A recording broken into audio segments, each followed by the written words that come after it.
Hebreus capítulo 12, verso 1 diz assim. Não tinha falado o capítulo? É benção. No final ainda tem os recadinhos, tá?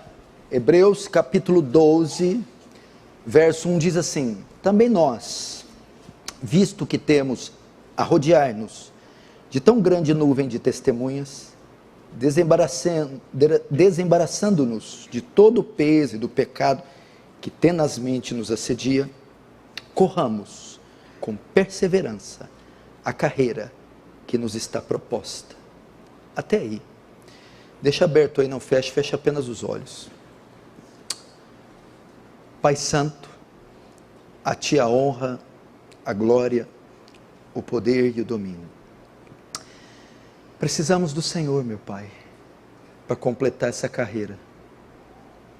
Precisamos do Senhor, da Sua força, da Sua graça. Cada dia que passa, nós nos deparamos com a nossa fraqueza, com a nossa incapacidade de fazer o menor dos deveres. Necessitamos da Sua graça, do Seu favor, a despeito dos nossos pecados, que são muitos, das nossas incoerências. Deus nos ajuda. Queríamos tanto ver um avivamento, queríamos tanto ver Sua glória se manifestar entre nós. Entretanto, como Gideão disse: se o Senhor é conosco, por que todo esse mal nos sobreveio? Por que tudo isso tem acontecido? Mas o Senhor, na Sua onisciência, destra, justiça, conduz tudo com exímia perfeição, para que o Senhor receba glória em tudo, e que no fim o Seu povo entenda que a boa, perfeita e agradável vontade de Deus está sendo executada. Em nome de Jesus. Amém. Irmãos, no pequeno tempo que eu vou ter aqui, eu vou trazer uma mensagem a vocês, uma mensagem de encorajamento para a fé de vocês. Preste atenção, se tem algo que tem poder de mudar as nossas vidas, transformá-las, é a palavra de Deus. Aliás, é a única coisa que tem poder de mudar o nosso cativeiro, a nossa realidade, a nossa circunstância, as nossas circunstâncias. E é uma palavra de encorajamento e de ânimo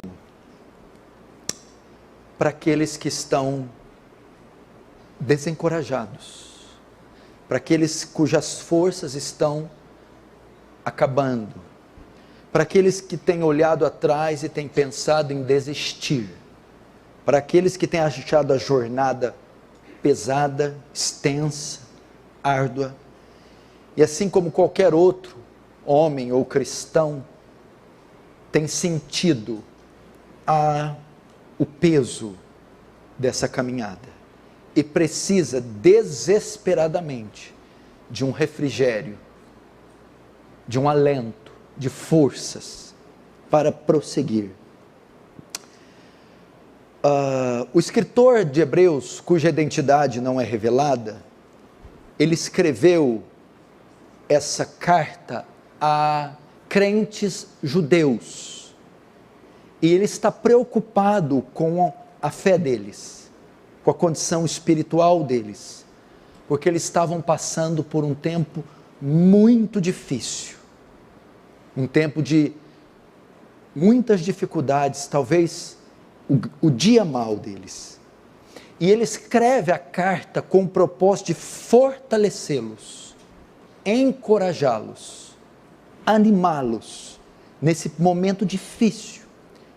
E eu quero crer que essas poucas palavras que eu li, que foram escritas para aquele grupo, também sirvam para encorajar aquele que está passando pelo dia mau, para aquele que está passando por um tempo muito difícil.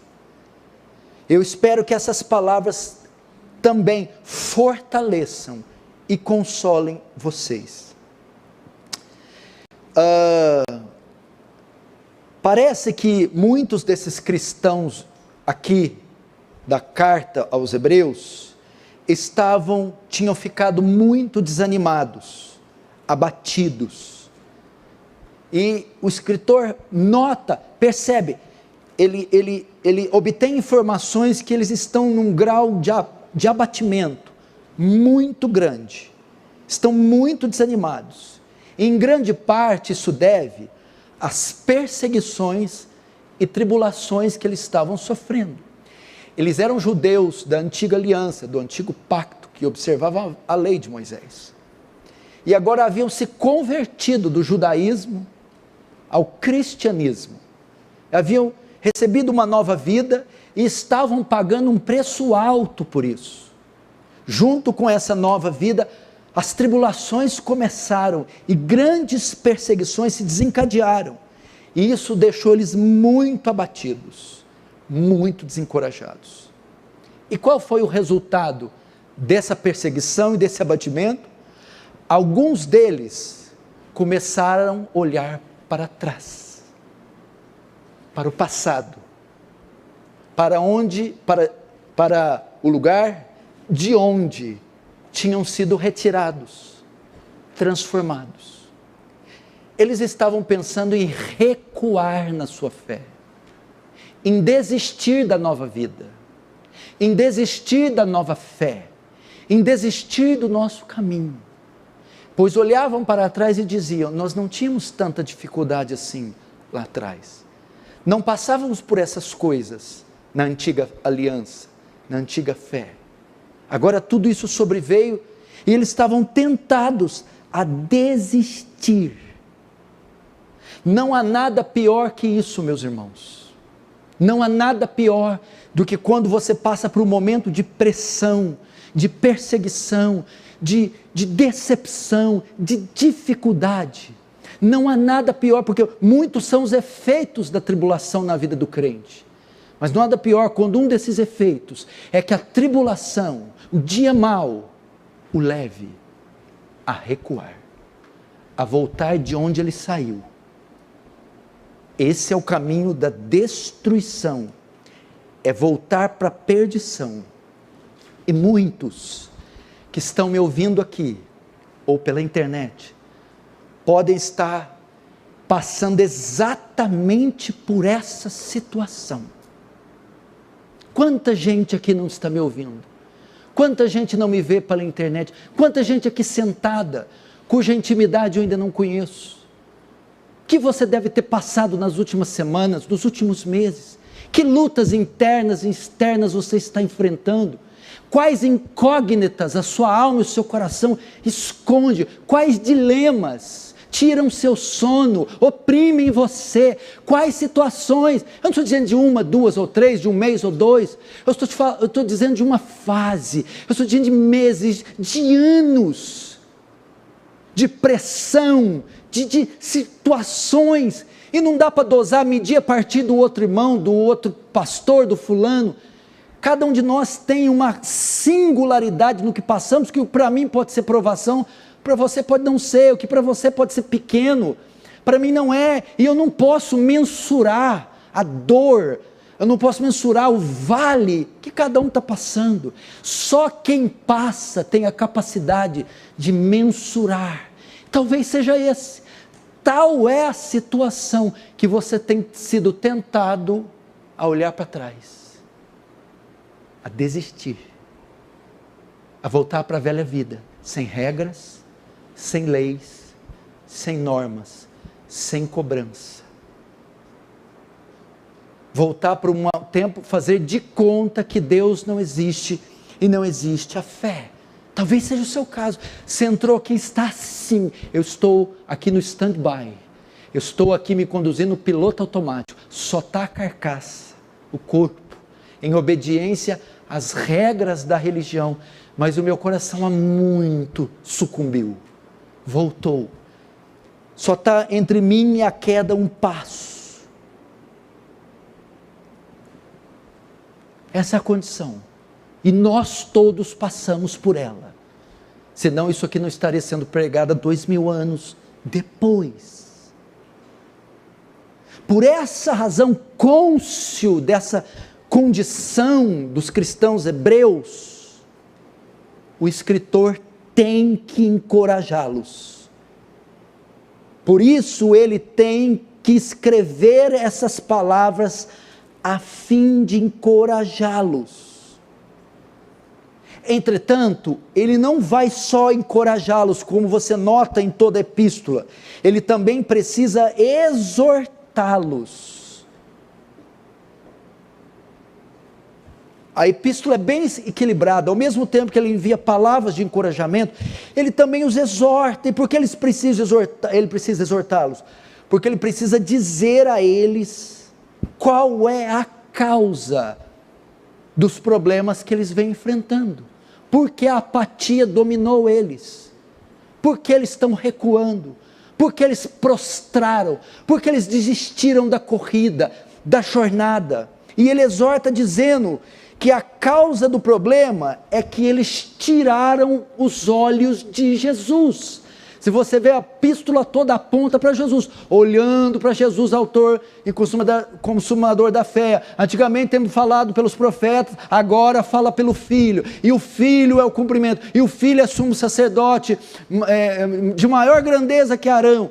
Eles tiraram os olhos, estavam colocando os olhos no judaísmo, os olhos na lei cerimonial, os olhos na tribulação, assim como Pedro tirou os olhos de Jesus e os colocou no mundo, e os colocou na tempestade, e os colocou na temporalidade deste mundo, e ele os exorta dizendo, essa é a causa.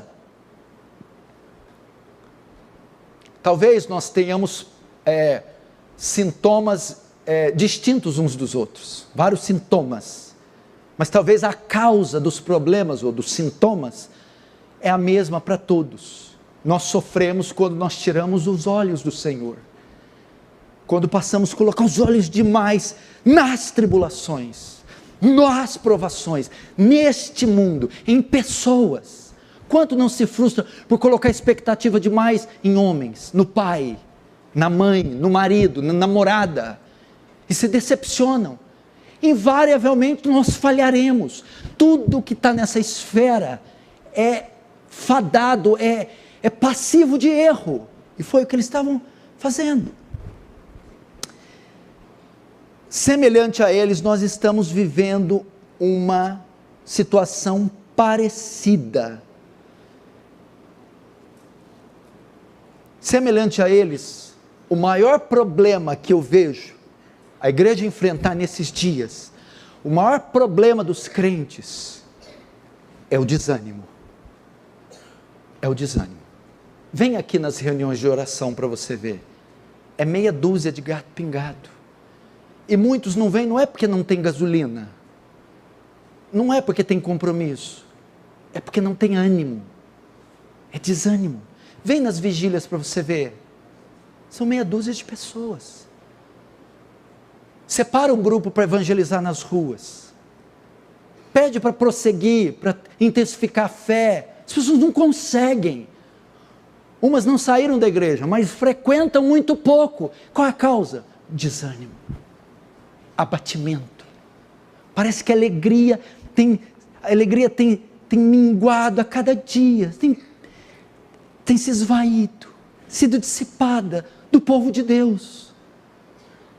Desânimo, prostração, cansaço, porque quando olhamos ao nosso redor e nós vemos provações de toda espécie nos consumindo, não dá mais para ligar a TV, não dá para ver jornais, tragédias, conspirações, conluios, ameaças, morte, dor, enfermidade, tragédia, inflação, crime, pecados, casamentos, drogas, álcool, toda sorte de problemas, e não só provações e privações.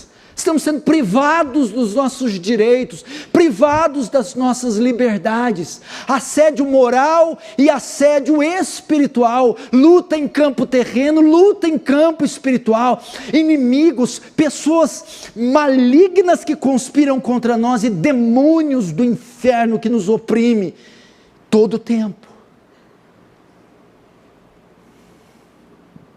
Então chegamos a perder a esperança. E dizemos, para que prosseguir? As minhas orações não encontram alvo, não recebem resposta. Olha quanta dor. Será que vale a pena ser fiel, ser cristão, permanecer no caminho, diante de tanto problema, de tanta decepção, de tanta dificuldade? A esperança se vai, perdemos a esperança, por isso o desânimo vem. E quando olhamos para o cenário religioso, vemos a frieza da igreja, o desvio da igreja, irmãos que nós menos imaginávamos caem da fé, abandonam a Cristo, escândalos na mídia, a igreja fraca, destituída do seu poder, destituída da sua glória, não há conversões extraordinárias, não há mais avivamentos como na época de Edward, de Whitefield, de Wesley. Vivemos uma geração apática, anêmica, fraca. Difícil, ler um capítulo da Bíblia é uma tortura, terminar o Novo Testamento parece tarefa impossível, orar mais de 30 minutos, uma coisa inacreditável, meu Deus do céu. Então vem o sussurro de Satanás: vale a pena ser fiel assim? Vale a pena tudo isso por Cristo? Não seria melhor desistir? Só que isso não é um sinal bom, é um sinal ruim. A grande verdade é que quando o crente começa a questionar os métodos de Deus, questionar o amor de Deus, questionar os caminhos de Deus, essa pessoa está em iminente risco de cair da fé, de se apostatar, quando ela começa a questionar Deus dessa maneira. E era isso que está acontecendo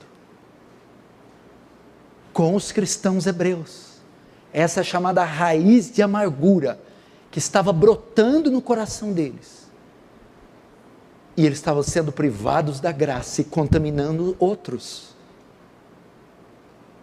Pode ser que algumas raízes de amargura, raízes estão plantadas, ovos botados pelo vil tentador, que estão fazendo você questionar a fé, questionar a Deus, os meios de Deus, os caminhos de Deus, os fardos de Deus, as regras de Deus, os regulamentos de Deus, e levando você a dizer: não, eu era mais feliz no passado, não, eu quero recuar, não, eu quero desistir, não, eu não concordo com esses termos divinos. Isso é um sinal de apostasia, de queda, de ruína, olhar para trás nesse sentido. Mas não estamos isentos de passar por isso. Eu não posso julgar o seu caso, eu não sei em que fase disso aqui você está. Será que se eu pudesse pegar seu coração e colocar num telão, ele fosse demonstrar imagens e figuras, o que veríamos? Se você pudesse vir aqui, subir, pegar o microfone e desabafar, e pôr tudo para fora, talvez nós te compreenderíamos. Mas isso não significa que é o caminho certo. Desistir, sucumbir, renunciar. Então o escritor está consciente disso, e ele não quer que eles caiam, que eles desistam, que eles voltem atrás, não quer que eles se apostatem, não quer. E ele vai usar agora os remédios, os meios para convencê-los e dizer: não desista, não recue, não volte para o caminho da perdição, não volte atrás. E o grande objetivo dele é encorajar esses cristãos a prosseguirem. E ele começa no verso 12 dizendo: portanto. O que quer dizer portanto? Ele começa com essa palavra, porque ele está terminando um raciocínio no capítulo 11. O que ele está descrevendo no 11? Ele vai falar sobre a fé, a natureza da fé, o que é a fé, certeza de coisas que se espera, convicção de fatos que não se vê, e depois vai demonstrar o fruto que a fé produz na vida dos homens e mulheres do Antigo Testamento. Então, depois de descrever a natureza da fé e os frutos dela na vida desses homens, ele no 12 diz, portanto, ele quer usar o quê? O exemplo de outros, semelhante a eles, no Antigo Testamento. É como se ele levasse esses leitores, os crentes judeus, a um museu, a uma galeria, onde tivesse exposto quadros de homens brilhantes, mártires e profetas do Antigo Testamento, e parasse diante de cada quadro, veja Moisés, Elias, veja ali Eliseu, veja ali Josué, Daniel, e parasse diante daquela galeria, e começasse a abordar o testemunho de cada uma daquelas artes, cada um daqueles heróis. E ele vai usar o exemplo deles para dizer, estes homens que você vê, esses vultos que permearam a igreja do Antigo Testamento, passaram pelas mesmas dificuldades que vocês. Esse homem Elias pensou em tirar a vida como você, pensou em desistir como você. Esse homem Elias se sentiu fraco, inútil, indigno como você. Esse homem Moisés pensou que não era capaz de falar diante de Faraó como você. Esse Moisés pecou ao ponto de ser chamado marido sanguinário e ser morto por Deus, como você. Esse Moisés falhou ao ponto de não entrar na terra prometida, como vocês. Esse Daniel foi levado para o cativeiro sem saber se voltaria vivo, sem esperança, sem expectativa, só com uma promessa, como você. É isso que ele está dizendo. Olhe para elas, essa mulher aqui, essa mulher Ana, veja ela, estéril, sem gerar filhos, depressiva, solitária, descontrolada, angustiada, como você, não tinha filhos, era uma mulher que viveu no mínimo 30, 40 anos de amargura, de solidão, de desprezo, de baixa estima, porque não tinha filhos.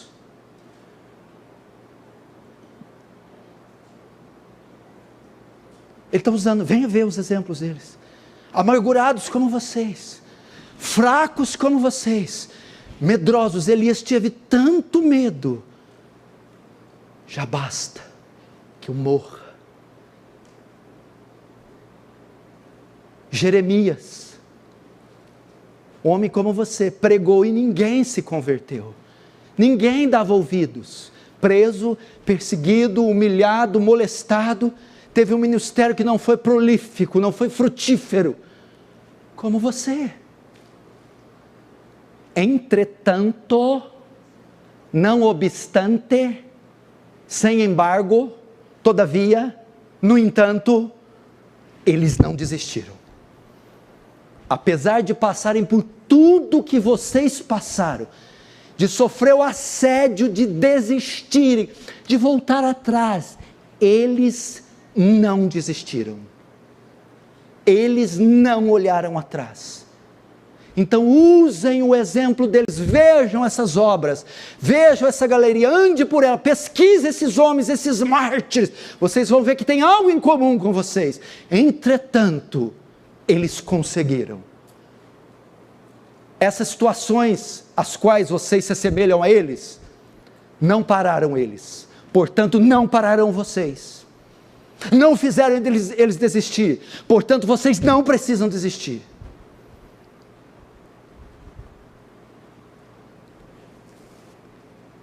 E ele usa, o leitor é tão inteligente, o escritor, que os puritanos dão autoria ao apóstolo Paulo, mas não é muito provável que seja Paulo o escritor dos Hebreus.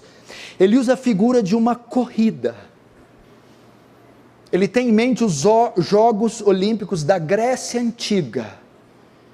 E a ideia dele é um grande estádio onde você tem a pista olímpica, E a corrida não é 100 metros rasos, 200, 4x400, é uma maratona de milhares de quilômetros. E ele vai dizer que, assim como os corredores que vão para a pista, tem o estádio, tem a pista rodeada de gente, a plateia, que estão ali para incentivar, torcer e estimular os corredores.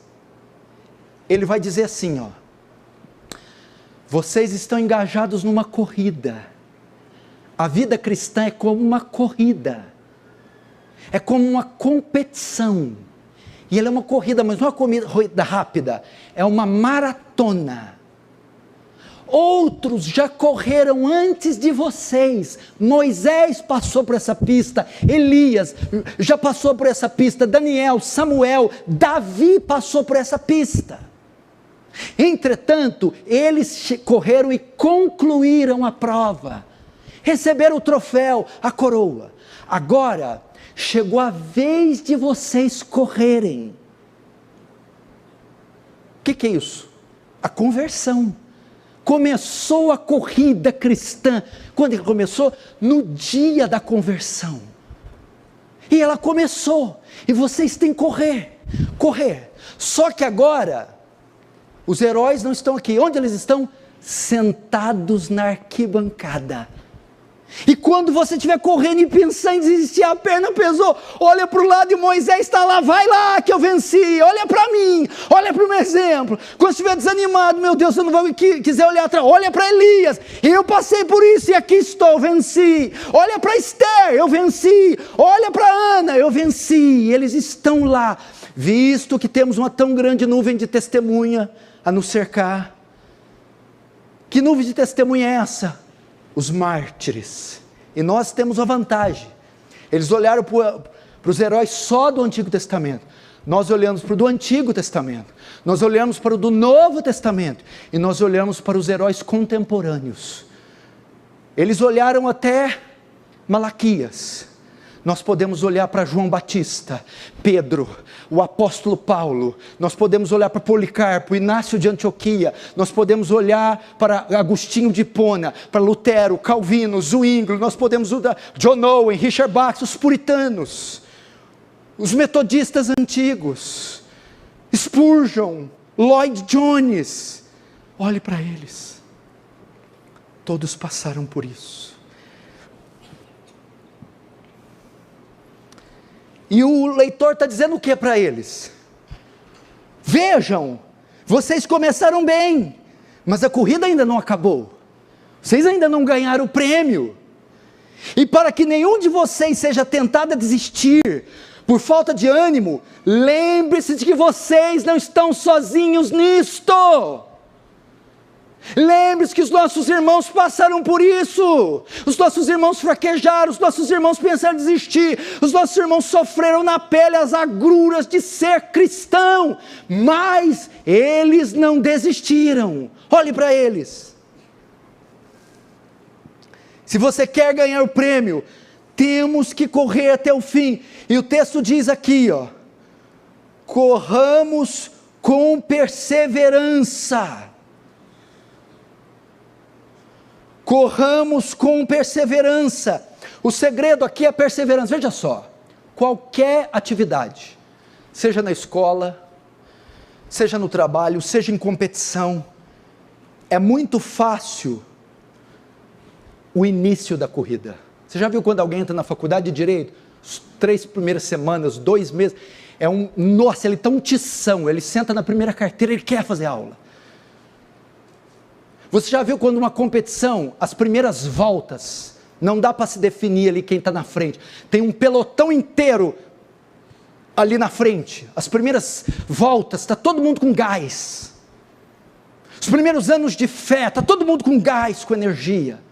É fácil os primeiros metros da prova, é fácil os primeiros meses de aula, é fácil o primeiro dia no novo empreendimento. A questão é que a prova vai se estendendo, os pés vão inchando, as pernas vão pesando, o fôlego vai faltando, e é nessa hora que se destacam os vencedores dos meros competidores. O que? É a perseverança, insistência.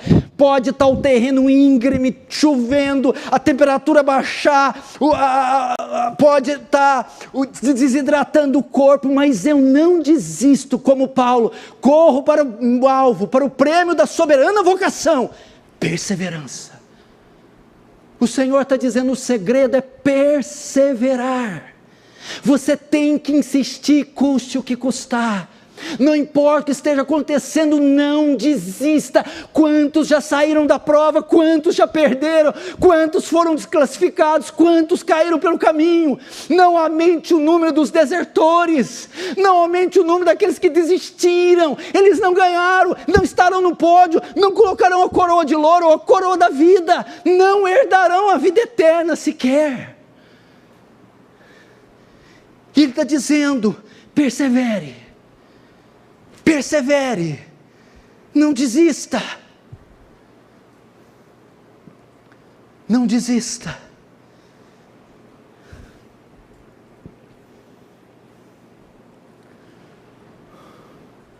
Quantos não caíram? Você já viu na Fórmula 1? Stop Car ou no moto velocidade? 20 pilotos começam, às vezes 8 terminam. Com chuva 4 termina. Quantos não batem, acaba o combustível, rodam, saem da pista, começa todos, melhor volta, aquela competição, no fim, quantas maratonas alguns desistem, distensão, fissura na coxa, problemas. Quantos na guerra não fazem isso? Irmão, você não pode ser, o segredo está, você está sendo testado, você está sendo desafiado à superação. Não é essa o grande termo usado no atletismo, pelos desportistas? Superação, superação, superação. Hélio Rubens Garcia aqui, foi técnico, o melhor técnico do Brasil, técnico do Franca Basquete, ele dizia, antigamente se exigia que os atletas jogassem no seu limite, hoje não, hoje o que é exigido é que eles joguem acima do seu limite. Superação, superação, superação. O próprio Paulo vai usar a mesma metáfora em 1 Coríntios 9, aquele que corre, de tudo se abstém, correis de tal modo que alcanceis o prêmio. O que é isso? Persevera. Quantas voltas já deu? Você não chegou até aqui. Como você chegou até aqui? A graça de Deus te trouxe aqui, a graça de Deus te deu fôlego, a graça de Deus, Ele hidratou seu corpo, a graça de Deus desinchou seus pés, a graça de Deus deu toalha para secar, a graça de Deus foi aquele técnico dizendo, vai, não desista, vai, até aqui. E eu estou dizendo, mais umas voltas, chegaremos no fim, mais umas voltas, cruzaremos a linha, mais umas voltas, estaremos no pódio, não desista.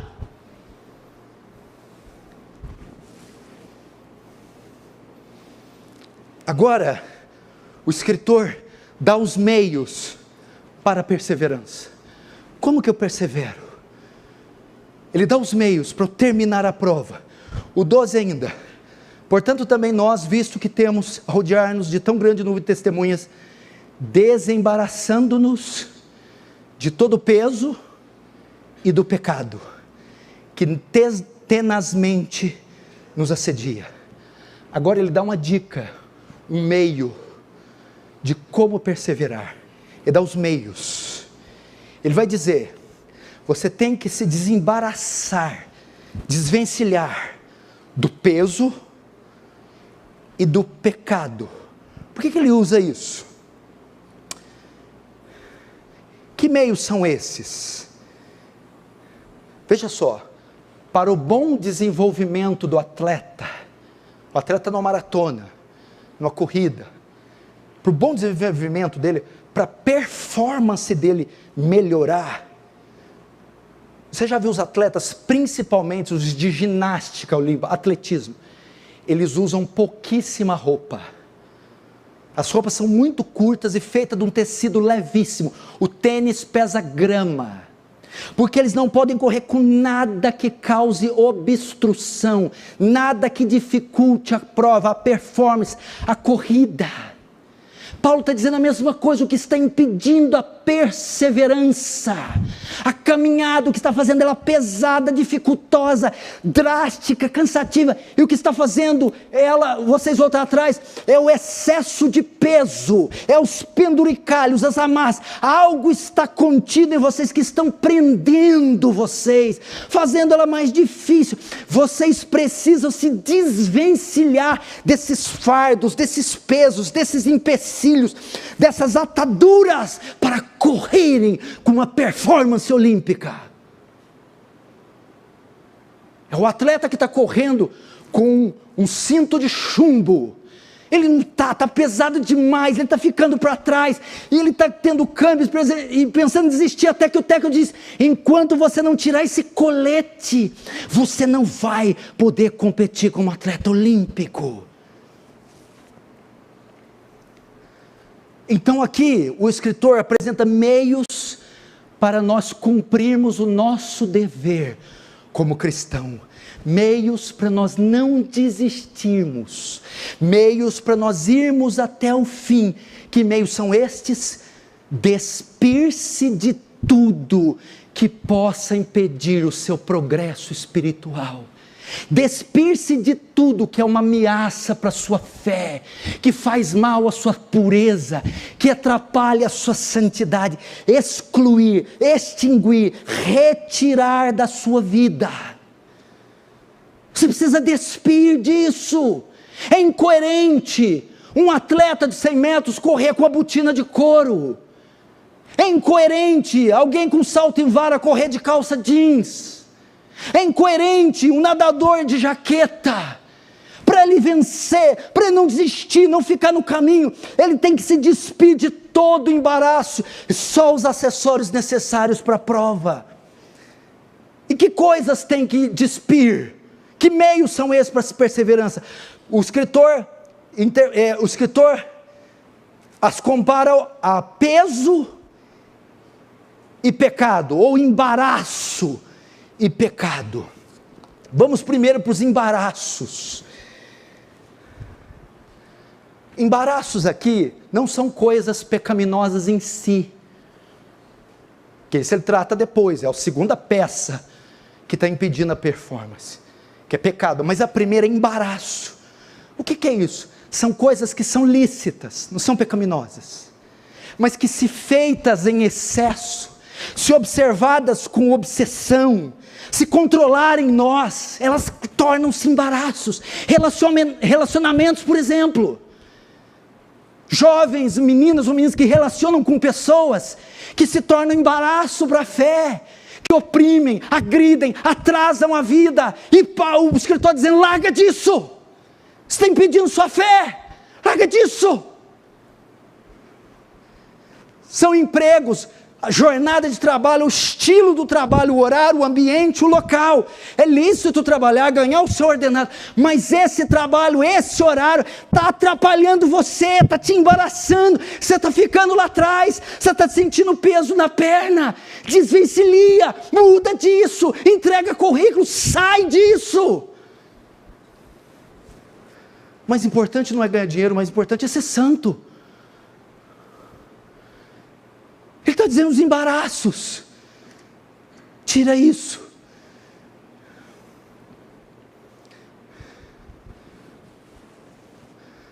Embaraços. Escrevi algo aqui que eu não estou entendendo. Quem tem o dom de revelação aí?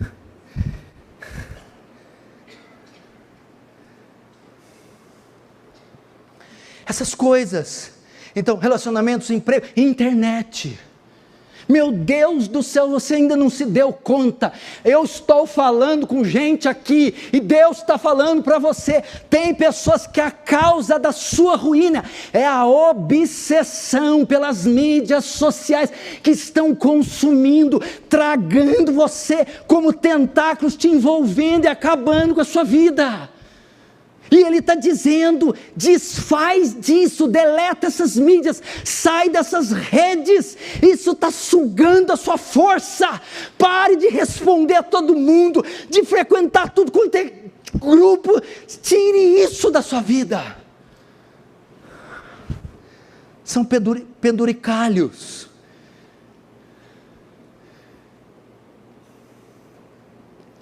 Penduricalhos que estão acabando com você. O povo tem dificuldade. Jesus falou: se seu olho faz pecar, pinga um colírio. Teu olho faz pecar, arranca. Tua mão faz pecar, põe uma faixa. Tua mão faz pecar, decepa, tira. Amigos, chats, bate-papos, empregos, cursos, locais que frequenta, ambientes, não sei, o que, responde você, o que está servindo de colete de chumbo para você, o que está embaraçando suas pernas e fazendo você tropeçar, o que, meu irmão, tira, desfaz, olha só, desembaraça disso, tira isso, fica com o mínimo de peso possível. Não vou tirar não. Ok, eu vou começar a dar volta no seu. E vou te dar um pedala Robinho ainda. Pedala Robinho. Vou passando você. Passando.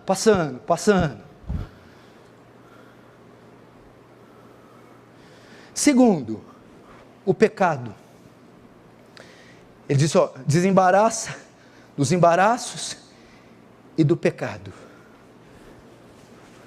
Que pecados ele está dizendo aqui? São meios para eu perseverar. Primeiro, os penduricalhos, colete de chumbo. Segundo, pecados. Bom, se for pecados no geral, ninguém vai terminar a prova. Não há um justo que não peque. Aqui tem em vista os pecados de estimação. Aqueles que nós acariciamos. Aqueles que nós não lidamos, não resolvemos, aquela meia duzinha que nos acompanha, pecados intocáveis, pecados ocultos, pecados que são acariciados no sótão do seu coração, pecados que você já cansou de saber, o Espírito Santo cansou de mostrar, a palavra de Deus cansou, você insiste em amamentá-los, você insiste em ocultá-los, em escondê-los, ele está dizendo, tira os embaraços, o que é lícito, e tira o que é ilícito, chega a hora de abrir, confrontar esses pecados, chega a hora de vomitá-los, chega a hora de renunciá-los, chega de acariciar a pornografia, chega do olerite falso, chega da maracutaia jurídica, chega da cobiça virtual, chega da desonestidade, chega da mentira, chega desses pecadinhos, chega, desfaça-se deles, não flerte com eles, eles podem custar a sua alma, custar a sua coroa, renuncia os menorzinhos, renuncia os mais insignificantes, até que porque para Deus não há pecados insignificantes, são esses. E por fim,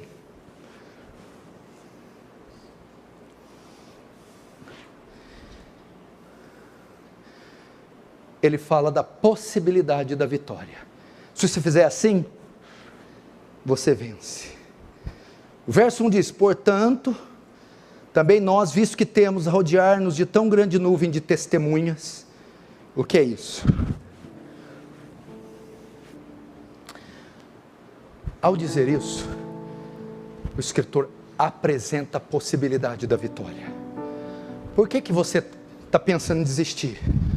Porque você acha impossível prosseguir. Porque você acha que você não vai vencer. Você não vai dar conta. Você vai ceder. Ele está dizendo aqui, quando ele usa os exemplos dele, não. Houveram homens que venceram, que deram conta, que chegaram até no fim. O que ele queria dizer com isso?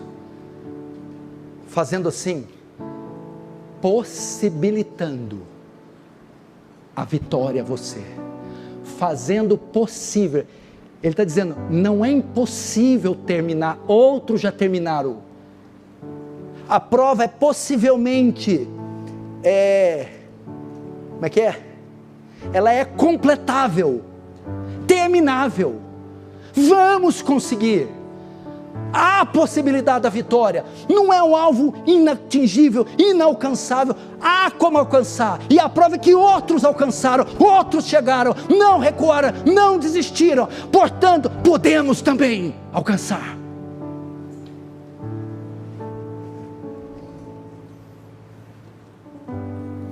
Podemos alcançar. Olha para eles. Está vendo esses quadros aqui? Sim. Nenhum quadro aí, nenhum desses que está aí, perdeu. Nenhum desses aí ficou de fora. Nenhum desses aí pegou bronze. Nenhum desses deixou de concluir a prova. Todos concluíram. Todos passaram a linha de chegada. Todos ganharam a medalha. Todos. E a pergunta é: será que o próximo quadro vai ser o seu? Será que você é o próximo herói que será colocado na galeria e que pela fé venceu tudo que está passando? Junte-se a essa galeria. Que um dia eu morra e o meu quadro esteja lá. Que um dia eu morra e eu tenha marcado a história e passando todas as agruras do inferno nessa terra, mas olhando para Jesus, autor e consumador, eu possa vencer, para que outros ao olhar a minha história se inspirem, e pela fé esse homem vencer, eu posso vencer, e depois de mim o seu quadro, depois do céu do outro, e o do outro, e o do outro, e o do outro, até as futuras gerações, pela fé. Eu poderia continuar, mas o tempo não vai ser permitido. Tá, e qual que foi o segredo, só para terminar? Aí ele fala assim, olhando para Jesus, autor consumador da fé. Ué, pastor, mas você acabou de falar que tem que olhar para a nuvem de testemunha. Agora está mandando olhar para Jesus? Veja só. Primeiro eles vão dizer pela fé. Como é que aqueles homens perseveraram? Foi porque eles receberam um aumentinho salarial. Foi porque arrumaram um loirão, um alemão e casou com ele. Foi porque achou um bacana com Rolls Royce, uma Z3, uma Mercedes. Foi porque conseguiram a cirurgia estética e agora fizeram uma lipo, um botox, estica dali, daqui, virou coisa de louco. Que maravilha, gospel. Como que eles conseguiram? Pela fé. Pela fé. Só uma palavra de 2 letras. Fé. Fé. Fé no quê? Aí eles vão dizer o objeto da fé que fizeram os heróis vencer. Pela fé em Jesus. Olhem para eles como exemplos de pessoas que venceram, mas que tiveram a sua fé lançada em Jesus. Quando fala autor, a palavra ideal não é autor, é o pioneiro da fé. O que é o pioneiro? É o fundador, é o primeiro a viver 100% da fé, a abrir o caminho da fé, aquele que viveu por fé em toda a sua vida, em todo o tempo, aqui o pioneiro, aquele que correu a corrida e venceu ela, e aquele que primeiro correu e a venceu, sem dar lugar, aquele que venceu ela completamente. Olhe para ele, que em tudo foi tentado a nossa semelhança, mas sem pecado. Ele é o modelo de fé que os outros colocaram seus olhos. Coloque nele. Feche os seus olhos.